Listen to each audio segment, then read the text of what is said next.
Because if you have a car, you need to get a pass to leave on the windshield, on the dashboard. Okay.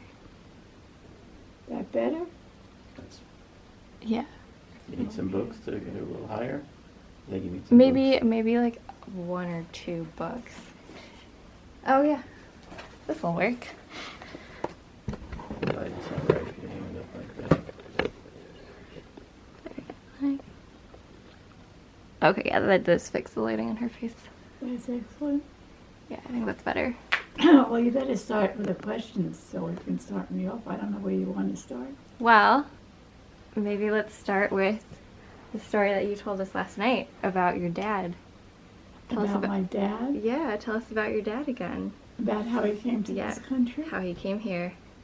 Yeah. Okay, well, my father lived in Poland, and when he was in grade school, the Russians conquered it. So he had to learn to speak Russian. And so when he grew up and he was 16 years old, he was considered Russian, not Polish. And he was going to be drafted into the Tsar's army, and few Jews returned from the Tsar's army because the war with Japan, I think, was going on then. And they would have sent them all the way across Siberia and everything. Well, I don't know that, but that's what I have figured out from history. And when I asked him how he left, how he got to America, well, he had I guess he had a runaway because his grandfather, who was the head of forestry for the Lord's Manor, which was an unusual job for a Jew, he arranged to have a space in a load of wood for my father to fit into. And he got into that, and he got in the wagon, and he just went. And it was a wagon. And I guess they had to go up from Poland, from Warsaw, it was north of Warsaw, and go through whatever countries north of that, through Germany, up to the sea, the Adriatic Sea. I don't know what's up there, but well, Denmark, Copenhagen is where they disembarked from, and then they would go around. Anyway, the peninsula. Anyway, he went in that wagon, and when I asked him, well, how did you go? He came stay in the wagon all the time. And he said, well, when he arrived at that stop, they told him to get out of the wagon and to get into a different one, a different kind of wagon. And that's the way it was all the way, sort of like an underground railroad for guys, young men like him who were running away from being taken into the Tsar's army, because the Tsar was pretty crazy. And he came to America. And in America, he went to Holyoke, Massachusetts, because I guess that's where he had a sponsor. No, he didn't. He first went to New York.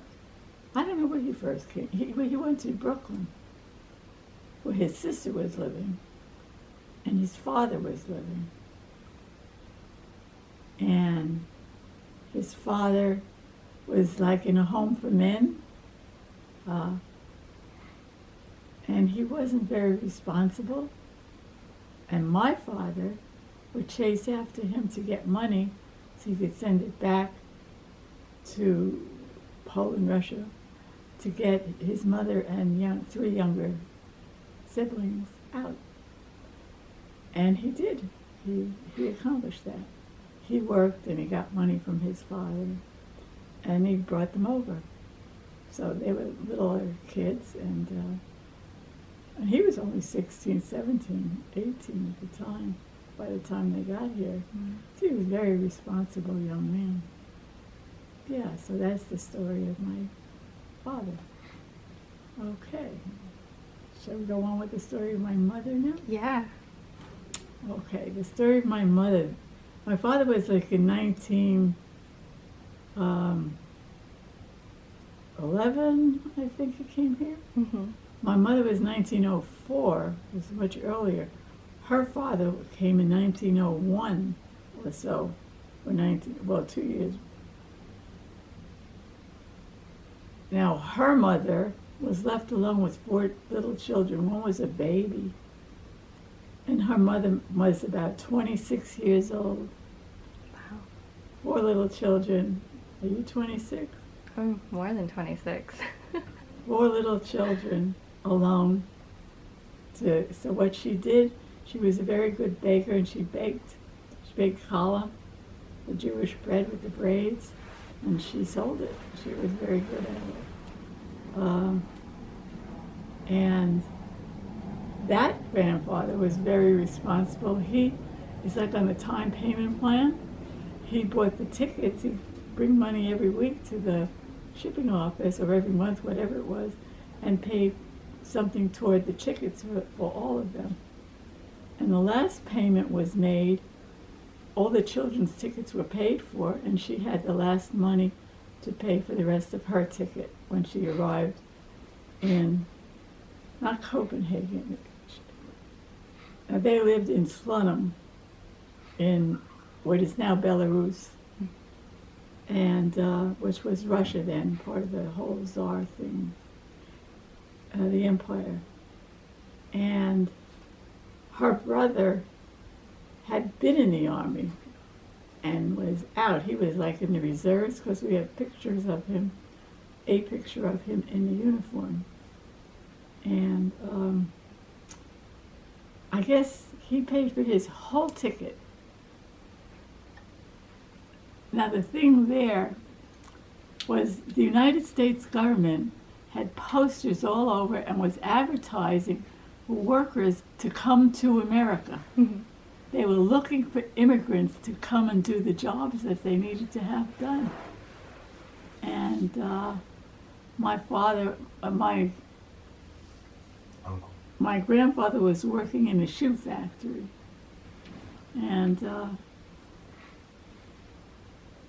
when he came over, he was sponsored by a family named Zimmerman. So they changed their name to Zimmerman. Their name was Perjansky. And they got to Copenhagen. Well, they were in the north of Russia. There's a port. You'd have to look it up. I don't remember the name. But you'd have to they took a ship across from there, across the sea, to Copenhagen. And in Copenhagen, they discovered that my mother had pink eye, which we don't think of as much of a problem, because we could just use medication and it goes away. But it was a very big problem. They sent them back. And my mother, being little, thought she had gone to America and America sent her back. But that wasn't the case. They were sent back from Copenhagen. And they lived in that port until she got better. And it was the Salvation Army that helped them. Mm-hmm. Our Salvation Army, the United States Salvation Army. And they stayed there until they were ready to go, and then they got back to Copenhagen and got on the Norge. I should get the book. The Norge is the ship that they went around the Danish peninsula. It was a Norwegian ship, and into the ocean to the Atlantic, past Scotland and the Isle of Lewis, and into the Atlantic Ocean. And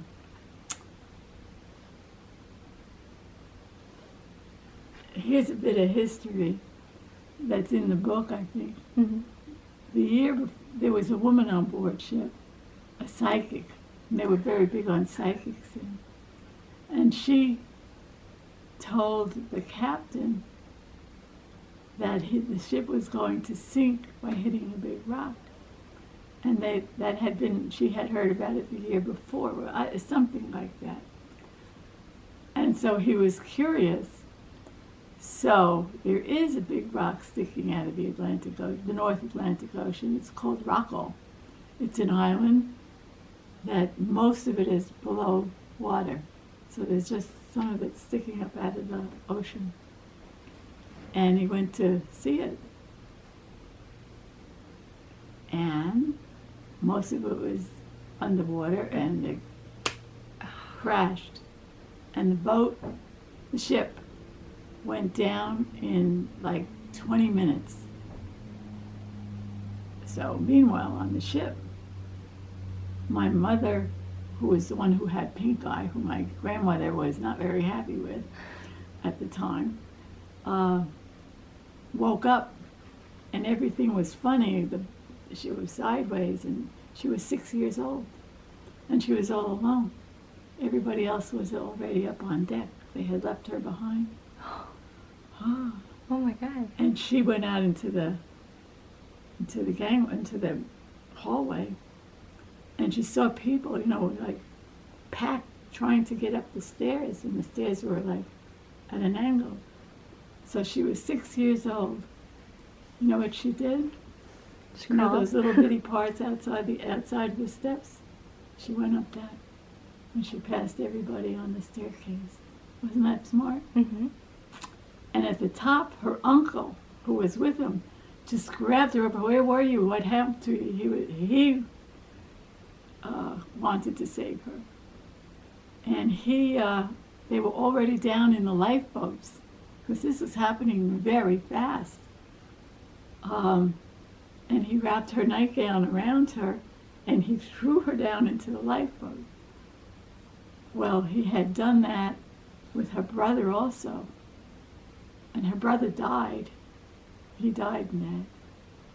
But she survived that. And my grandmother wouldn't let them throw the dead body overboard. She hid it so they wouldn't throw him overboard. She hid it under her long skirts. And they were in the open sea in the North Atlantic for 6 days and nights. Oh my God. They had there was a bunch of Jewish refugees, and the Jewish men knew nothing how to row a boat, knew nothing about boats. Nobody knew anything. They had one man. He was a seaman. I think he was Danish or Norwegian or something. He was coming back from a sea wreck. He was going back to the United States.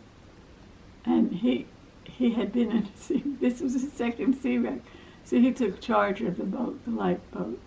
They didn't have much in the way of supplies. And he captured a seagull, which they ate, and he gave the children, they had only bones to suck on, the raw bones to suck on. And that was all the food they had in the 6 days. And they were on the open water. And they did see other lifeboats who they waved to and yelled, and it was the captain and the crew, and they were getting out of there. There's nothing about women and children first. Forget that. That didn't happen. On their lifeboat, there were 2 women, Mm-hmm. and she didn't have any children, so my grandmother had the 4 children, well, now 3 children, because one was dead. And there was no women and children first. That's a myth. So it was only because of my uncle. So he, in the meantime, tried to help another woman get off. And she was in her nightgown, a white nightgown. For some reason, my mother thought they had got married and she was a bride. She was 6 years old. It was a shipwreck, so we give her allowances. But he was already married, and his wife was already in America with a child. So he didn't marry this woman all of a sudden on a sinking boat. And then he went down with the ship, because that woman, her skirt got caught on the railing, and he was trying to get it off for her, and the ship just went down. So she saw that. And then they were on the ocean open, and they were picked up by a freighter. And the report says that there was a little Russian boy who was on board who died on the way on their ship. They didn't realize he was already dead. So they took him to the Isle of Lewis in Scotland. Wonderful, wonderful, wonderful people on the Isle of Lewis. They had rummage sales for them. They had a big party for them. And my mother remembers riding on the shoulders of the laird, the lord of the guy who was the lord of the Isle of Lewis. Mm-hmm. And that was a big thrill for her. And they buried her older sister, who on the lifeboat drank seawater. Although they were told not to drink it, she drank it. She was older. She was 8 years old or so, 8 or 9, 10, I don't know, somewhere in there. And my mother, who was 6 or 7 or whatever, she didn't drink it. And she died. The older sister died, and the younger brother. So my grandmother lost 2 children right there. My grandmother went a little funny, which she was ever since. But she still functioned well, but she was never quite, she was always a very upset person and angry and nervous. And, well, she had good reason. She went through a lot. She's only 26 years old when this happened. And on the Isle of Lewis, my mother had a problem with her feet because of them being in salt water so long. Mm-hmm. And they wanted to amputate them. And my grandmother said, no. She went, wild, crazy, screaming and carrying. So they didn't. And my mother was fortunate that her mother did that, because she had a whole long life with 2 good legs. She recovered from it. Mm-hmm. I mean, they hurt all the time, but that was neither here nor there. She had 2 good legs. Right. And finally, everybody, because they weren't the only survivors, I think there were 129 survivors out of 600 people aboard that ship. It says in that book we have. I don't remember the details. And then they came to Ellis Island. In the meantime, the first ship that they had to get off because of the pink eye had gone to New York with all their trunks and all their goods. So my grandfather had to come down. He was living in Holyoke, and he had to come down. He came down to the ship to meet that ship, and they weren't on it. And so he thought they were dead. And so he took all this stuff home, to Holyoke. And this went on for a while. This whole thing took quite a long time, months and months. And then when they finally did come, he was notified and he came to get them. And my grandmother was very, very, very upset, because another woman was wearing a shawl that she had made, her own shawl. Mm. He had given it to this other woman. She was really, really upset. He never did anything like that. He thought they were all dead. And then none of us in this room would have been here. Right. Yeah. So they got to America, and my mother was young. She went to school, but she was taken out of school as soon as they could. She was 14, I think. But they had lied about her age, so she was really 12 when they took her out, because they knew about that, and they wanted to get her to work as soon as possible. They had lied about their ages. And she went to work at 12 in a box factory. And the most vivid thing she remembers is seeing somebody get their fingers cut off with the cutters, you know. Yeah, so that was a bit scary. So she had to work hard there, and then she worked her way up to becoming a sales lady in a department store and she did some specialty thing with knitting or crocheting, like she would teach the little classes in the department store or something like that, which was a big deal. And then they got married in Holyoke, Massachusetts. And my brother was born they got married in January, he was born in October. So she stayed home from then on. Do you know when they got married? What They year? got married, sure I know, January 5th, 1919. And my brother was born October 12th, 1920. No, he was born, no, they got 1919 he was born, he was October the 12th, 1919. Mm-hmm. Because he's 100 now. Yeah. Yeah. So that history, they came to America.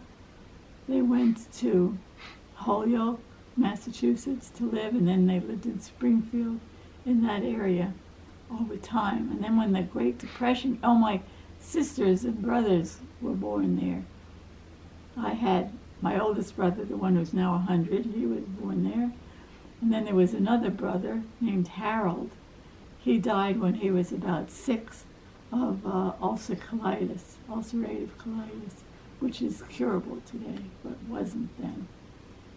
And my 2 sisters were also born in Holyoke, in Massachusetts. And then I was born, and I always knew I was a replacement for my brother, but he was a boy with red hair, and I was a girl with black hair. Now it was black, really black. Mm-hmm. Yeah, I think I've seen photos. Yes, not dark brown, black. Yeah, so so I grew up in Brooklyn, where my father had to leave Massachusetts, and I guess he was working in that shoe factory, or wherever he was working, I'm not sure. And he came to Brooklyn, and he started a business. I don't know. He got a truck. I don't know how he bought it. And he went out to Long Island from Brooklyn, and he went to all the farms, and he bought potatoes and onions from the farmers, brought them back, sold them to all the little mom and pop grocery stores. Everybody had a grocery store in their front room, you know.